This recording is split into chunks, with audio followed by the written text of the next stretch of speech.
नौशर फ़िरोज़ मां अमांखे अपडेट कंदा हलूं। नौशर फ़िरोज़ लॻ ॻोठ साला डारी जे रहवासी सोलंगी बिरादरी जे औरतुनि पारां पुलिस जे नाजाइज़नि ख़िलाफ़ एहतजाजी मुज़ाहिरो कयो वियो।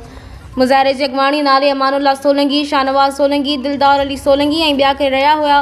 उन्हनि वधीक मीडिया सां ॻाल्हाईंदे चयो त असांजे नौजवान नाले असदुल्ला उर्फ़ बाबर सोलंगी खे नौशर फ़िरोज़ पुलिस 4 ॾींहं अॻु बिना जवाज़ नाजाइज़ करे खस गिरफ़्तार कयो आहे। बाबर अली सोलंगी रोज़ानी शहर खीर खणी वेंदो आहे त ओचितो वापसी ॻोठ अची रहियो हो त खेस पुलिस खंबे गुम करे छॾियो आहे।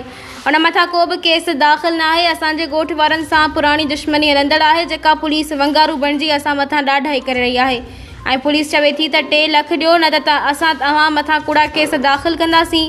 अव्हांजे छोकिरे खे हाफ फ्राए करे मारे छॾींदासीं। असांखे धमकियूं ॾेई रहिया आहिनि। ग़रीब मिसकीन आहियूं, रोज़ कमाए घर जो गुज़र कंदा आहियूं।